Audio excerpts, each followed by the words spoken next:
Yo, what up, Street Gods? Eric Kim. All right, getting the gains. Forever gains. Okay, so this one is on my favorite Yiddish / Jewish word, chutzpah. C-U-T. C-H-U-T-Z P-A-H. Yeah, Z. This is for my Brit friends out there. So what is chutzpah? Essentially it's kind of a fun word that's kind of a mix between audacity, balls, courage, low-key disrespect, etc. And so to have chutzpah is generally a good thing. It's kind of like audacity, boldness, and the courage to attempt something bold.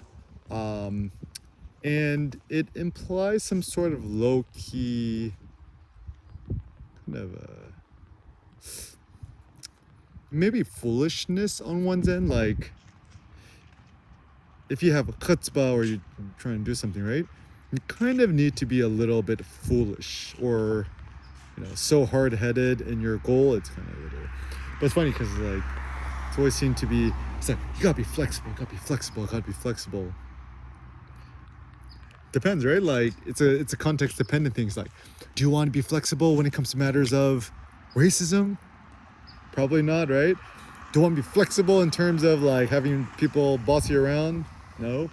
The goal is to be strong, and I like the analogy of bamboo where you're strong but flexible, where the hurricane comes, right? All the hard trees are going to be uprooted, but then the bamboo trees will remain because they're both strong and flexible. So also the ideal power lifter, hype lifter, bodybuilder should be able to do a really good yoga pigeon pose. And this is actually what I've discovered through, every day I do some yoga moves for like 5 minutes, is the more flexible you become stronger. Like my back and my spine is like adamantine. It's the most epic, strong body that I've ever personally had. And it's like, I'm on a new level, like ASAP. I'm on a new level. Okay, so anyways, how does one increase their chutzpah or their BALLS? Yes, it could work for the ladies too. I have a formula. It's courage, challenge, and danger. So I'm gonna jump around. Sorry. Challenge. First, you need a monster of a challenge. Like, maybe a pragmatic thing you could do this is like entrepreneurial challenges, right? The second thing could be like at the gym to throw on 6 plates and a 25 and a 5 on each side or whatever and do a squat hold.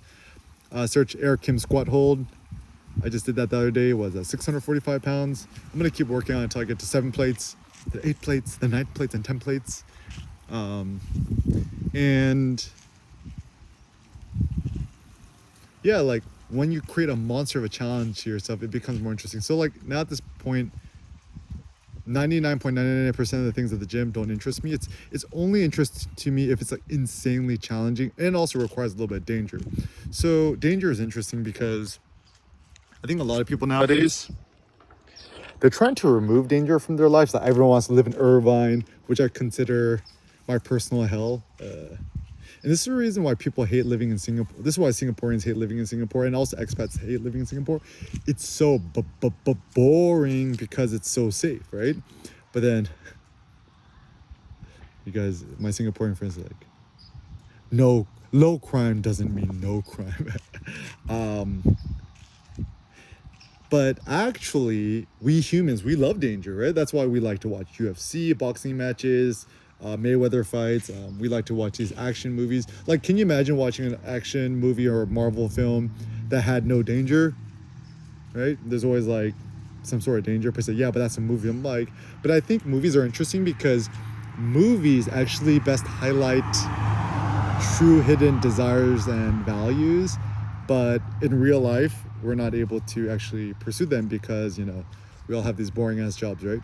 So that, and also I think it needs some sort of like chance of failure. It's, if you already know 100% that like risk and failure is kind of the same thing, right? If you already know one thing I learned from Jeff Bezos' Invent and Wonder book is that if you already know with 100% certainty it's going to succeed, it's not an experiment, right? And so what's so great with Amazon, right, is that ain't nobody knew that was gonna succeed, right? Like, can you imagine that you go back into 99 or back to 98 or whatever during the first .com thingy, right? I was like 10 years old at the time. Okay, can you imagine? It's like, I'm gonna create a website called Amazon. Yeah, actually the first name was supposed to be Cadabra, like abracadabra, but then the naming attorney is like, that sounds like cadaver, and then Jeff Bezos is like, no, it's cool, just name it Cadabra. And then a week later, he changed it to Amazon. Like Amazon, like the biggest river or selection or something like that. It's like, you know, typically when people think of Amazon, they think of the rainforest or the Amazonian queens. Like, it's because like, we're going to sell books on the internet. And at the time, right, to give your credit card on the internet was like seen as like insanity. Like even the early days of AIM, you know, AOL Instant Messenger, right? You know, ASL, age, sex, location, right? To give personal information on the internet was like seen as insane, right? But now we all just like trust, you know, these big corporations with our credit cards and personal infos. We trust them. It's because Amazon took like over 20 years to build that customer trust, and now it's not seen as weird. Or like even having your real identity on the internet, it's not seen as weird. Back in the day, where everyone was just like anonymous on the internet, had screen names, right? Not their real name. The internet was a different place, and so. A life, you need some sort of risk or a chance of failure. So like, for example, you know, I'm teaching a workshop. If I already know 100% sure it's going to work, it's probably not interesting for me. Like, that's why rehashing the same formula over and over again is typically not interesting to me. I like to do things carte blanche or brand new. Even with workshops nowadays, I want to do something a little bit different because A, it's interesting to me, and B, it's interesting to students, and C, there needs to be some risk. Like, I'm going to do a workshop. There's a chance that nobody signs up, right? Or maybe just one person signs up, or two. But still, that challenge and that risk is interesting to me. But it's like, yeah, but you got to maximize the profits. I'm like, life is too short to maximize profits. Like, you want to maximize your profits in life? Work as like a garbage truck driver, right? You know, what they make 200 G's a year, but then they smell like trash all the time. Or be a plumber. You have to deal with other people's feces for a living. Yet you make a bunch of money. So the whole argument is like, yeah, but X, Y, Z makes a bunch of money. Like, that's not a good argument for me. And so how do we raise our chutzpah in life? First and foremost, I think like a sociological thing, we have to unlearn all of this shame culture, right? And it's funny because in America, everyone is actually still so shy and embarrassed, right? Like, you go to a locker room, right? I mean, just taking showers, right? Try to spot at least one male who's over the age of 20 who's okay walking around naked. No, everyone doesn't want to show off their wiener. And also, let us consider all the people who like so insecure about themselves. So simple thing you do is start hype lifting at the gym, you know, get really loud and, you know, like scream, slash yourself in the face, attempt to lift something, and also like attempt such a high weight that you'll know that you might fail. And you fail in front of everyone, it's not a big deal. Like, everyone's so afraid of failing in front of other people, they don't actually attempt higher weights. Like, even dudes who I know who can squat a lot, they've never bailed on the squat rack. I've probably bailed on the squat rack pin, safety pins at least like 50 times, 60 times. And that's actually the number one way to get stronger. Also to do things which are like not standard, like me innovating this like squat hold. Some people are, oh, look at this guy, he's just like putting on 6 splits and 25, he's not even unracking or squatting. I'm like, bro, I'm not here to entertain you. I'm here because I'm experimenting and I'm gonna have fun with it, right? So, or maybe even sometimes you want to put yourself in situations where you intentionally try to look like a fool, right? Like, you know, go to the club wearing a purple fuzzy hat. And funny enough, it actually might work. You might get all the ladies or the boys, whatever you're into, right? Even a pro tip with clothing and fashion, just wear the most bizarre, strange clothes, and just, that's what fashion is. It's like looking really, really ugly, but with confidence, right? Like, even the whole like kind of like Yeezy, it's like kind of like billionaire beggar look.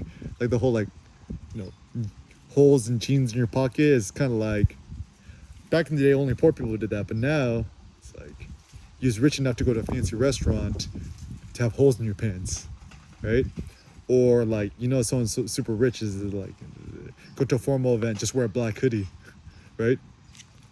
Don't even wear the Jordans, because then people trying to be like, yeah, put on a blazer, jeans, and Jordan. I'm like, bro, that look is like played out. Wear some Vibram 5 fingers instead. That's the real one, right? Or pull up to the club in a Prius instead of your Lambo, right? Better yet, just Uber there, right?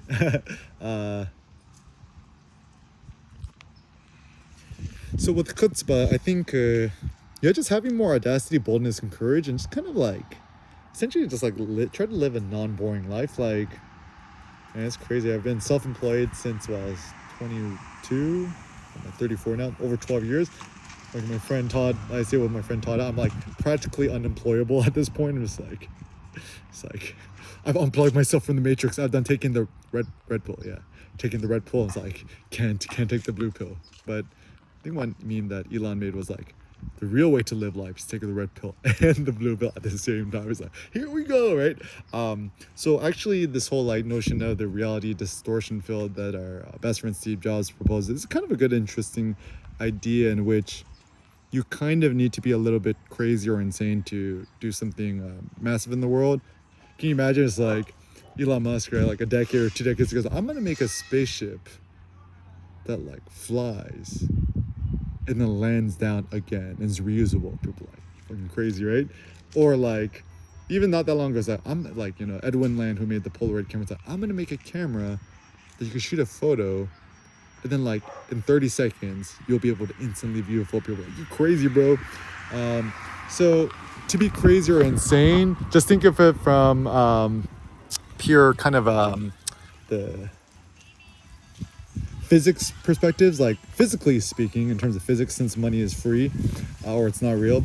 In theory, you could be a trillionaire photographer or blogger or vlogger. In theory, it's possible. Now, whether that's going to happen or not, I would say it's probably improbable, not impossible, right? So it's your purpose in life and your life goal to experiment radically and just try it out for yourself.